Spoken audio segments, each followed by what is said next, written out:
Bonsoir à toutes et à tous et bienvenue donc à cette nouvelle émission. Et donc nous sommes vendredi soir et depuis donc ce déconfinement progressif depuis le lundi 11 mai, nous avons donc un nouveau programme donc pour ces 3 prochaines semaines. Le mardi à 19 h, depuis donc notre lieu de culte, nous faisons donc prière et Sainte Seine.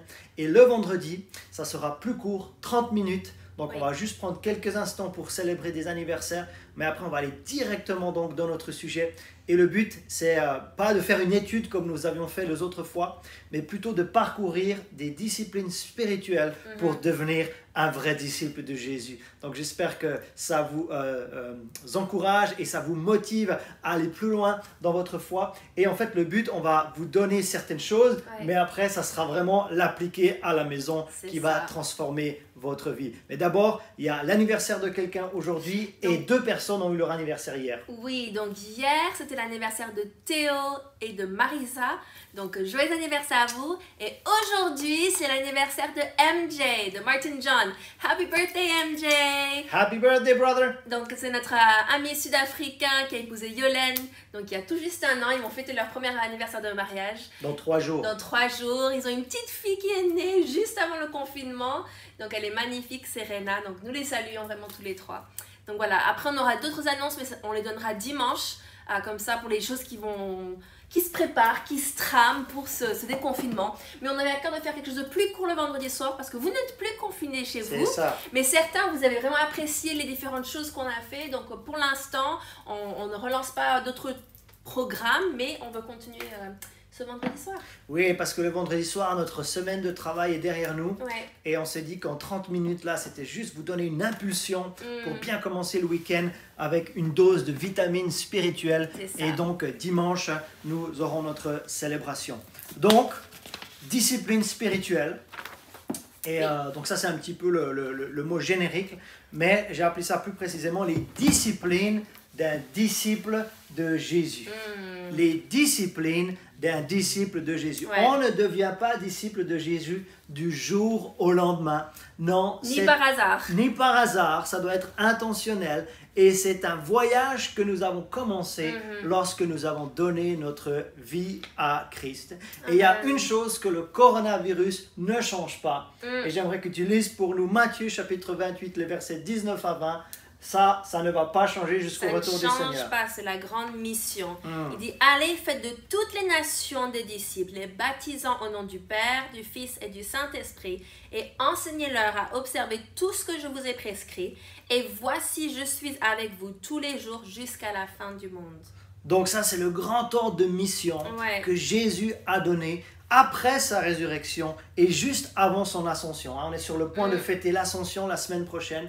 Et bien, c'est avant son ascension à la droite du Père que Jésus nous donne ce grand mandat, cet ordre missionnaire. Et vous savez quoi? Cette épidémie ne change pas la mission de l'Église. Ça reste la même. Et on va faire un premier zoom. Il y aurait tellement de choses à dire sur ces 2 versets. Mais on va faire un premier zoom sur le mot disciple. Le mot disciple. Là, on parle de discipline. Donc, ce n'est pas quelque chose... On n'est pas né avec des disciplines. C'est quelque chose qu'on doit développer dans notre vie spirituelle. D'accord? Et on va faire un zoom sur le mot disciple. Et je pense que ça va nous faire revenir vraiment à la base de ce que nous sommes censés faire en tant qu'Église du Seigneur Jésus-Christ. Et la base, c'est quoi? C'est de devenir un disciple de Jésus. Mais on ne doit pas s'arrêter là. Non seulement devenir un disciple de Jésus et faire d'autres disciples de Jésus. Et ça, c'est vraiment la définition d'un disciple. Non seulement je deviens disciple de Jésus d'abord, mais je ne m'arrête pas là. Une fois que je suis devenu disciple, je forme d'autres disciples. Pas à ma suite, mais à la suite du Seigneur.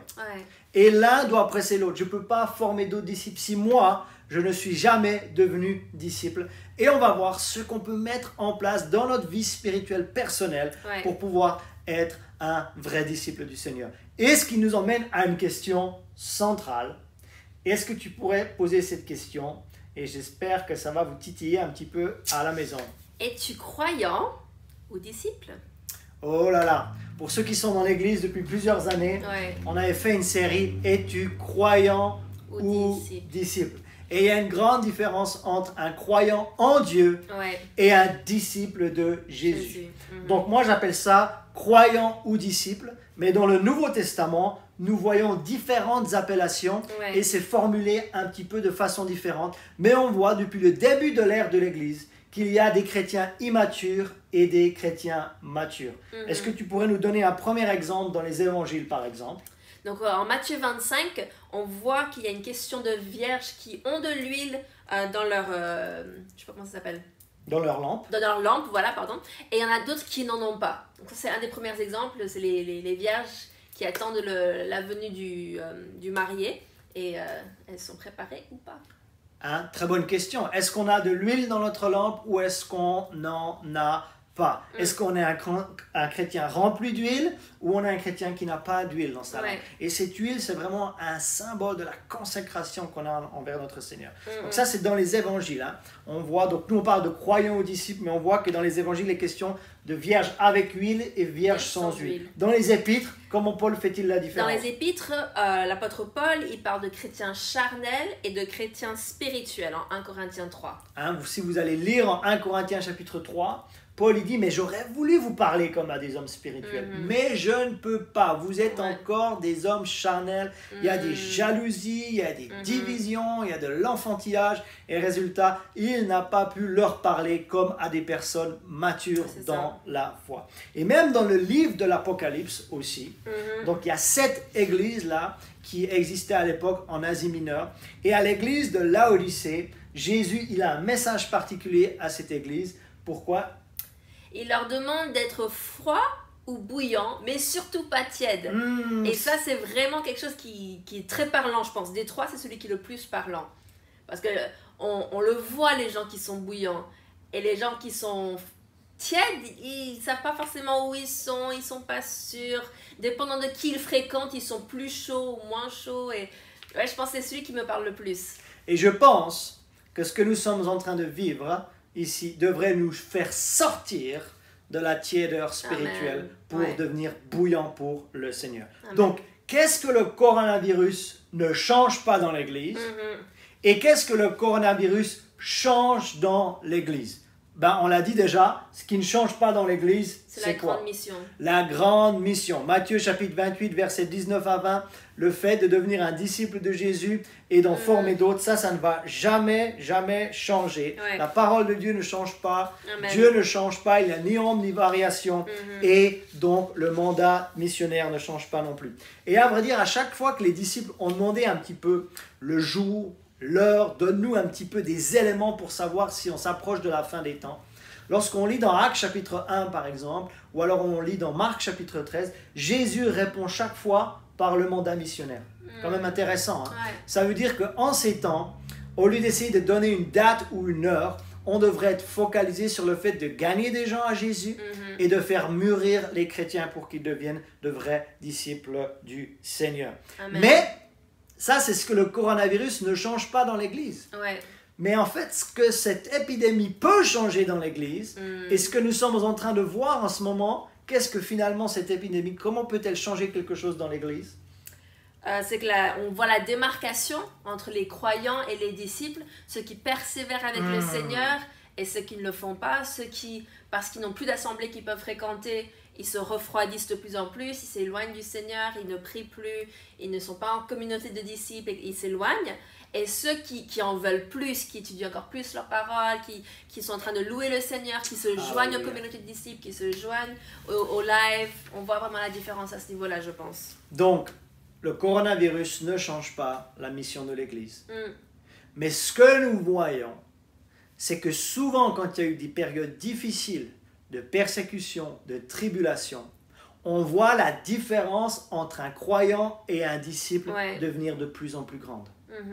Et c'est ce qui est en train de se passer, hein, parce que finalement, avant le retour du Seigneur, on nous parle d'une église réveillée, on nous parle d'une église glorieuse, on nous parle d'une église sans rides, sans tache, qui est merveilleuse, qui vraiment se prépare à la venue de l'époux.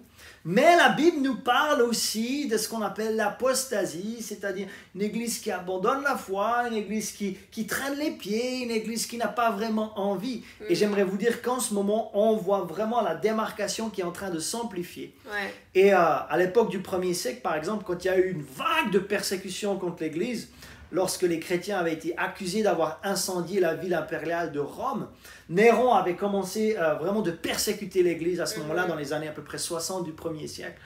Et à l'église d'Éphèse, qui était une très grande église, et Timothée était le pasteur de cette église, tout d'un coup, l'église a commencé à décroître. Ouais. Pourquoi? Parce que quand l'église est persécutée, soit elle devient de plus en plus bouillante, soit elle devient de plus en plus froide. Et on voit les deux tendances. Donc, notre question, pour vous, où vous vous situez dans ce courant-là? Ouais.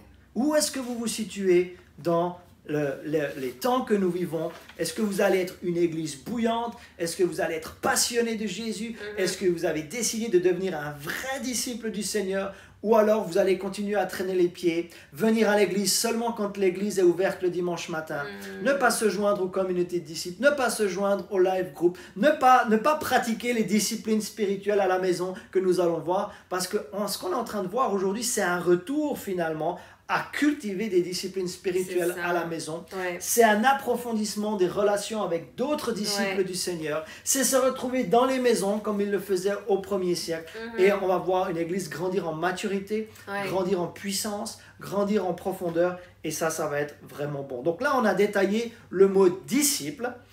Donc dans Matthieu chapitre 28, les versets 19 à 20, de faire de toutes les nations des disciples. Maintenant, on va s'arrêter sur un autre mot. Oui. Et donc, est-ce que tu pourrais nous relire Matthieu 28, versets 19 à 20 déjà? Il dit, allez, faites de toutes les nations des disciples, les baptisant au nom du Père, du Fils et du Saint-Esprit, et enseignez-leur à observer tout ce que je vous ai prescrit. Et voici, je suis avec vous tous les jours jusqu'à la fin du monde. Donc, le baptême d'eau, c'est primordial, mais ce n'est pas l'arrivée. Ouais. D'accord? Donc, si vous n'êtes pas encore baptisé d'eau au nom du Père, du Fils et du Saint-Esprit, faites-vous baptiser d'eau. Maintenant, quand ça sera possible, dès que possible, si vous êtes déjà baptisé d'eau, eh bien, regardez la suite et enseignez-leur à observer. Alors moi, là dans la version seconde, c'est marqué observer, mais ce n'est pas ma version préférée, pourtant j'aime beaucoup lire la version Louis II. Et il y a d'autres traductions, donc la version Martin, Osterwald, Darby, Summer. Et en fait, il y a d'autres mots. Est-ce que tu pourrais nous lire les autres mots que nous trouvons dans d'autres traductions? Et pour moi, c'est beaucoup plus fort que observer. Ouais, il y a d'autres traductions qui disent plutôt obéir ou mettre en pratique ou de garder tout ce que je vous ai commandé. Donc, imaginez et enseignez-leur à observer parce qu'un observateur, en français, un observateur, donc vous pouvez observer vraiment de façon précise, mais j'observe. Je vais à l'église et j'observe. Ouais, non, mais à l'église, il n'y a rien à observer. On est soit participant ou soit on ne vient pas. Donc, enseignez-leur à observer. Mais regardez comme c'est beaucoup plus fort. Enseignez-leur à obéir. Ouais. Enseignez-leur à mettre en pratique. Enseignez-leur à garder. Et là, dans la version seconde, tout ce que je vous ai prescrit. Mais dans d'autres traductions, tout ce que je vous ai commandé. Je relis une fois. Allez, faites de toutes les nations des disciples, les baptisant au nom du Père, du Fils et du Saint-Esprit, et enseignez-leur à obéir tout ce que je vous ai commandé. Ah, c'est pas la même chose là. Non. Et c'est là que la différence se fait entre un croyant et un disciple de Jésus. Il est impossible de devenir un disciple de Jésus sans mettre en pratique la parole de Dieu. Amen. Et il y a tellement d'exemples dans le Nouveau Testament, comme on a vu les exemples entre des chrétiens mous et des chrétiens réveillés, des vierges qui ont de l'huile et des vierges qui n'ont pas d'huile, des chrétiens spirituels, des chrétiens charnels, des chrétiens bouillants, des chrétiens froids. Et en fait, la différence, elle se fait où? Le croyant et le disciple, les deux aiment entendre la parole de Dieu. Mais il y en a un qui applique et il y en a un autre qui n'applique pas. Et c'est là vraiment que la démarcation se crée. On a un premier exemple dans les évangiles. Et c'est Jésus, il utilise une image. Et on le voit en Matthieu 7 et Luc 6. Il parle de la maison qui est bâtie sur le roc et la maison qui est bâtie sur le sable. Et c'est vraiment très descriptif parce que nous voyons, on a des coups de mer ici à Nice, c'est les choses qui sont bâties même sur les galets, mais sur le sable, ils s'en prennent plein la figure quelque part. Mais ce qui est intéressant, bon, je dis juste ça, puis je te laisse continuer. Oui. Ce qui est intéressant dans ces histoires et ces enseignements de la maison bâtie sur le roc, et la maison bâtie sur le sable, c'est que la tempête vient dans les deux cas. Et souvent, les gens oublient ça. C'est pas parce qu'on est bâti sur le roc que la tempête ne vient jamais. C'est pas parce que vous êtes disciple de Jésus que la tempête ne vient jamais. La tempête actuelle du coronavirus, nous l'avons tous vécue. Mais différentes personnes l'ont vécu différemment, selon si c'était bâti sur le sable ou bâti sur le roc. Donc vous trouvez ces récits, donc c'est le sermon de Jésus sur la montagne, Matthieu chapitre 7, Luc chapitre 6. Mais la différence, les deux entendent la parole de Dieu, mais celui qui l'applique bâtit sa maison sur le roc. Amen. Et celui qui ne l'applique pas bâtit sa maison sur le sable. Mais la tempête, dans cette illustration, frappe les deux maisons. Ensuite, Jésus nous parle encore de la mise en pratique de la parole de Dieu. Donc, dans Luc chapitre 8, les versets 19 à 21. Et là, qu'est-ce qu'il dit? Et là, il considère que ceux qui écoutent et qui mettent en pratique la parole de Dieu, il les considère comme étant sa vraie famille. Jésus dit, ma mère et mes frères, ce sont ceux qui écoutent la parole de Dieu et qui la mettent en pratique. Et ensuite, on a dans l'épître de Jacques, on a un verset qui est connu pour toutes celles et ceux qui ont déjà lu en tout cas un livre du révérend Kenneth Hagin, parce qu'il finit chaque chapitre avec Jacques, chapitre 1, verset 22. Il ne pas nous tromper nous-mêmes si nous écoutons et nous ne mettons pas en pratique la parole de Dieu. Donc, aujourd'hui, dans l'Église Étincelle, nous avons mis en place les communautés de disciples. Et ces communautés de disciples, c'est non seulement en réponse donc, au Covid-19 pour réorganiser l'Église, mais ce qu'on veut maintenant, ce qui est génial avec les communautés de disciples, c'est qu'on peut écouter la parole de Dieu et la prédication de la parole le dimanche, et ensuite, pendant la semaine, avec son binôme ou son trinôme, on peut l'exercer ou la mettre en pratique. En ce moment, par exemple, nous sommes dans une série sur le prophétique, mais n'écoutez pas juste la série sur le prophétique. Non, maintenant, avec votre binôme ou votre trinôme, parlez du prophétique. Partagez les expériences que vous avez eues avec le prophétique. Essayez de prier les uns pour les autres, de vous bénir et de voir si vous recevez quelque chose les uns pour les autres. Et maintenant, on a appris comment recevoir une parole prophétique. Donc, construisez un havre de paix dans votre communauté de disciples en disant, écoute, je vais éprouver ce que j'ai reçu. Et si ce n'est pas encore exact, ce n'est pas grave, ne soyez pas offensés. Nous sommes des apprentis de Jésus. D'accord? Donc un disciple, c'est un apprenti. C'est quelqu'un qui suit un maître afin de poursuivre sa mission. Mais on ne va jamais devenir disciple accompli de Jésus sans s'exercer. D'accord? Sans mettre en pratique dans les communautés de disciples. Et elles sont là pour ça. Donc faites les deux. Le culte en ligne et les communautés en ligne. Je redis ça, le culte en ligne et les communautés en ligne. Encore, le culte en ligne et les communautés en ligne. Et là, vous aurez vraiment l'essence de ce que nous sommes en train de mettre en place. Donc maintenant, nous allons voir un premier critère pour être disciple de Jésus et une première discipline spirituelle. Donc, est-ce que tu peux lire Jean chapitre 8, versets 30 et 31? Il dit, comme Jésus parlait ainsi, plusieurs crurent en lui. Et il dit aux Juifs qui avaient cru en lui, si vous demeurez dans ma parole, vous êtes vraiment mes disciples. Donc là, il y avait plusieurs Juifs qui ont commencé à croire en Jésus. Mais il leur dit, en gros, il leur dit ceci. Croire, c'est super. Mais c'est vraiment si vous demeurez dans ma parole que vous allez être mes disciples. Donc croire, c'est bien. D'accord? Croire en Jésus comme étant le seul chemin, la vérité, la vie, c'est bien. C'est super. Mais ça ne s'arrête pas là, la vie chrétienne. Et maintenant, Jésus leur dit, si vous voulez être vraiment mes disciples, il vous faut demeurer, habiter dans ma parole. D'accord? Donc, remarquons que disciple et discipline, c'est la même racine. C'est la même étymologie, c'est la même chose. Donc, je ne peux pas être disciple de Jésus sans cultiver des disciplines spirituelles pour devenir disciple de Jésus. D'accord? Et maintenant, on va voir une discipline. Elle est tellement basique, mais il y a tellement de chrétiens qui ne la font pas que ça me fait presque pleurer. Quelle est cette discipline spirituelle? Lire la parole.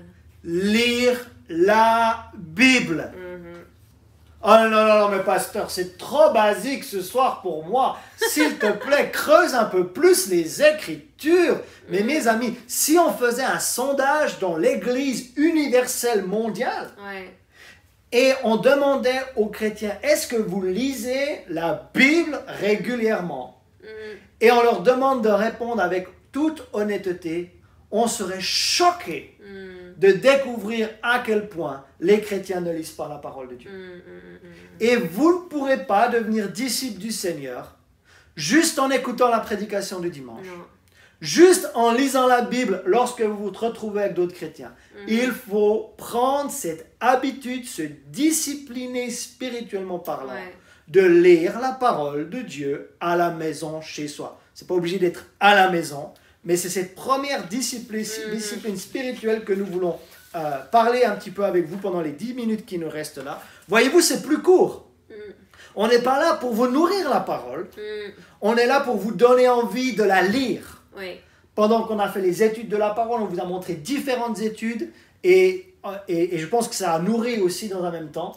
Mais là, c'est plus vous donner finalement un amuse-bouche et vous allez arriver à 30 minutes vous dire « je veux plus ».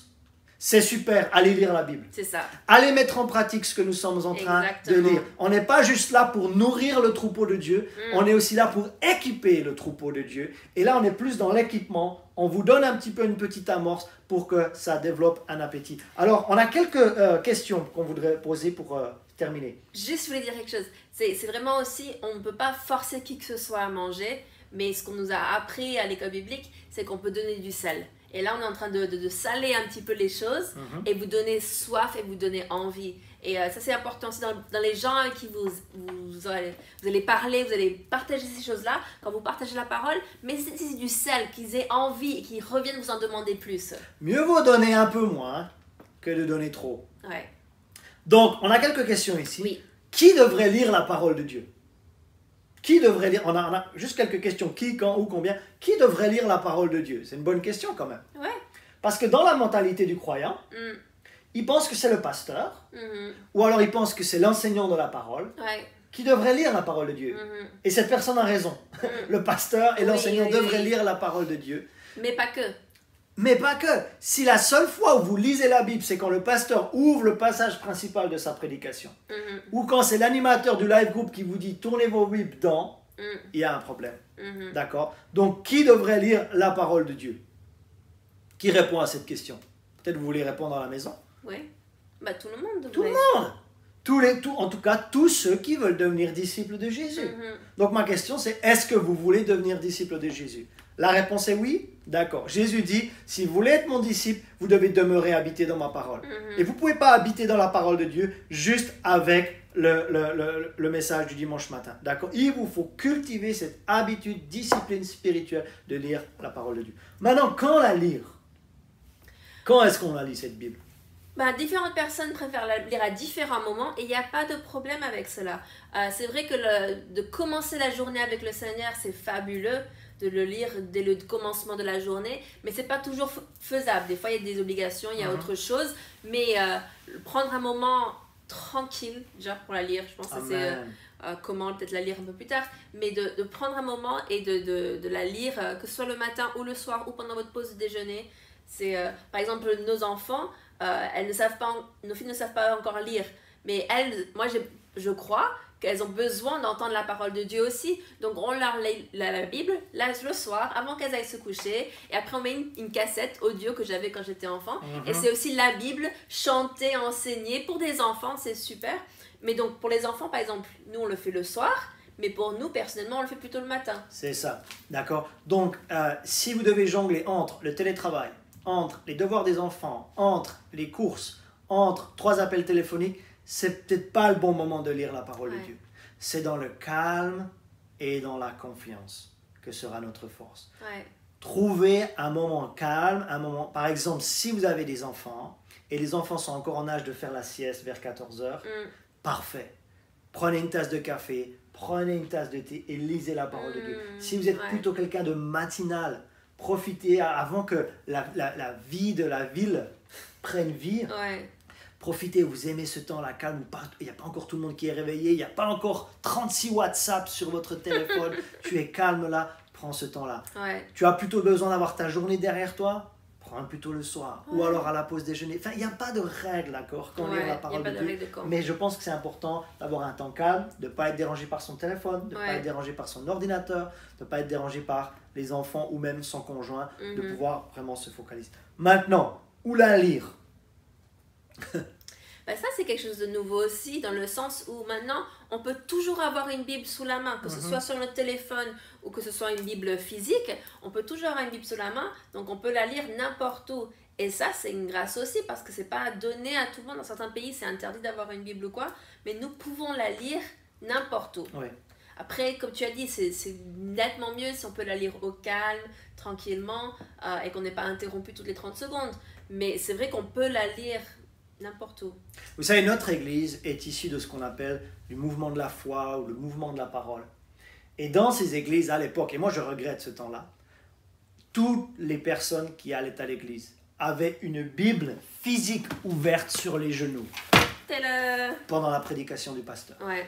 On voyait des images où toutes les Bibles étaient ouvertes parce qu'on enseignait aux gens d'être de bons béréens, c'est-à-dire de contrôler chaque jour dans les Écritures ce qui était enseigné, même si c'était le pasteur ou l'enseignant de la parole qui prêchait ou qui enseignait.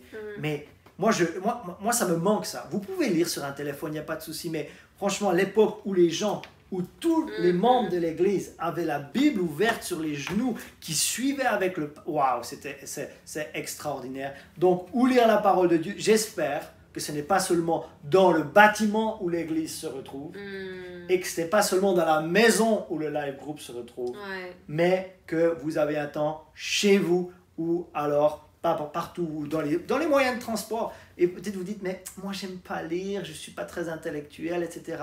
Écoutez la parole de Dieu. Allez sur un programme audio et écoutez la parole de Dieu. Et à ce moment-là, vous pouvez... la foi vient de ce qu'on entend, donc lisez-la ou alors écoutez-la. D'accord? On va encore répondre à 3 questions là, on va encore prendre quelques minutes. Combien de temps lire la Bible? Est-ce qu'il y a un temps déterminé pour lire la parole de Dieu? Est-ce que quelqu'un fait ça? Comme elle l'a dit tout à l'heure, l'appétit vient en mangeant. Mieux vaut commencer avec, je vais lire peut-être 1 chapitre ou 2 chapitres. Mieux vaut se donner des objectifs bas, et après augmenter petit à petit, au lieu de dire je vais lire ma Bible 1 heure chaque jour. À ce moment-là, au bout de 3 jours, vous aurez déjà abandonné. D'accord? Donc, l'appétit vient en mangeant. Comment la lire? Est-ce que toi, tu as une façon personnelle de lire la Bible? Moi, j'aime bien c'est de la lire en ordre chronologique, dépendant de si je suis en train de lire les épîtres ou les différentes choses. Mais après, c'est vrai que si je suis en train de préparer un message, c'est différent que si je suis en train de la lire pour moi. On ne parle pas de préparer le message, on parle de discipline. Donc la discipline, c'est bien comment la lire. J'aime être inspirée. Donc j'ai alors l'impression que je devrais lire tel épître ou tel évangile. Maintenant, quand je lis les évangiles, en fait, j'aime bien, je commence au début de l'évangile, je le lis. Chaque jour, je continue au fur et à mesure. Mais les épîtres, j'aime être assez inspirée. Et j'aime bien lire un proverbe par jour. Donc voilà, il y a 31 proverbes, vous pouvez lire le proverbe du jour. D'accord, aujourd'hui on a le 15, vous pouvez lire le proverbe 15. Moi personnellement, ce que j'aime faire, c'est souvent, par exemple, si je lis une épître, j'essaye de la lire dans son ensemble, pour bien comprendre le contexte, d'accord, à part si c'est vraiment une longue épître. Et ce que j'aime faire personnellement aussi, c'est avoir un angle d'approche. Donc au lieu de lire, par exemple, le livre des Actes, pour lire le livre des Actes, je vais avoir un angle d'attaque. Exemple, le Saint-Esprit dans le livre des Actes. Ou alors, le mot disciple dans le livre des Actes. Et à ce moment-là, on a tout de suite une lecture beaucoup plus attentive, parce qu'on a une quête. Et on a comme un trésor qu'on veut aller chercher. Et là, on se dit, waouh, je vais aller voir comment le Saint-Esprit agissait. Ou alors, je vais voir comment les églises étaient implantées dans le livre des Actes. Et là, votre lecture de la parole, elle devient passionnante, parce qu'il y a une soif dans votre cœur et vous avez envie de découvrir quelque chose. Donc, ça, c'est mon petit conseil pour vous. Ayez un angle d'approche lorsque vous lisez la parole de Dieu. Par exemple, les finances dans le livre des Proverbes. Il y a plein de tuyaux pour savoir comment gérer. La sagesse dans le livre des Proverbes. Voilà. Et on va finir avec cette question. Pourquoi lire la parole de Dieu? Pourquoi la lire finalement? Parce que Si on ne répond pas à cette question, comment va-t-on, pourquoi est-ce qu'on va prendre le temps de la lire? Pourquoi lire la parole de Dieu? Qu'est-ce que tu dirais toi? J'ai été enseignée que si tu veux entendre de la part de Dieu, il faut ouvrir sa bouche. Wow. Et que la parole écrite de Dieu, c'est la parole de Dieu. Et donc, si je veux une parole de Dieu, je ne cours pas après les prophètes, je cours après la parole de Dieu écrite. Et c'est mon père, le pasteur fondateur, qui enseignait ça, John Madan. Ouais. Et c'est vrai. Et pourquoi la lire? Parce que je ne veux pas être bernée par des fausses illusions. Je ne veux pas être bernée par ce que j'entends par ici ou par là. Je veux être quelqu'un, comme dit la parole, qui s'applique à la mettre en pratique, oui, mais qui sache discerner ce qui est bien et ce qui est mal. Et si je ne connais pas Dieu par le moyen de sa parole, je ne peux pas discerner entre le vrai du faux. C'est ça. Donc ça, c'est vraiment pourquoi lire la Bible, parce que je veux devenir sage. Et donc c'est pour ça que je lis les proverbes. Je veux devenir plus comme Jésus, donc je lis les évangiles pour savoir comment était Jésus. Je veux savoir comment diriger comme il faut, que ce soit ma famille, que ce soit l'église. Donc j'apprends des différents responsables de la parole. Donc voilà pourquoi. Je lis juste ce verset et on arrête là. 2 Timothée chapitre 2 verset 15. Efforce-toi de te présenter devant Dieu comme un homme ou une femme éprouvé, un ouvrier qui n'a point à rougir, qui dispense droitement la parole de la vérité. Voilà. Mes amis, passez plus de temps à lire la Bible que les théories complotistes. Oui. Parce que les théories complotistes vont semer la peur, vont semer la confusion, vont semer beaucoup de choses dans votre fort intérieur et ça ne va pas vous aider. Mais passez du temps à lire la vérité. Amen. Et quand tu lis la vérité, dès que le mensonge arrive, tu vas pouvoir le discerner. Ouais. Passe plus de temps dans la vérité que dans le mensonge. Ouais. Hein, c'est comme un billet de banque. En étudiant le vrai, on peut discerner le faux. Et moi, une fois, j'ai passé trop de temps en étudiant de fausses doctrines au lieu de passer du temps dans la saine doctrine. Amen. Et quand tu étudies la saine doctrine, tu discerneras tout de suite les fausses. C'est fini? Non, c'est sérieux, c'est pas déjà fini? Oui, c'est fini. C'est déjà fini. Et le but, c'est quoi? C'est que nous puissions chacun à la maison prendre le temps de discipliner notre vie et notre chair pour qu'on puisse vraiment aller lire la parole de Dieu par nous-mêmes. Voilà, nous vous embrassons, soyez bénis. C'est une excellente soirée. Et un bon week-end et on se dit à dimanche. Pour Allumons le prophétique numéro 3.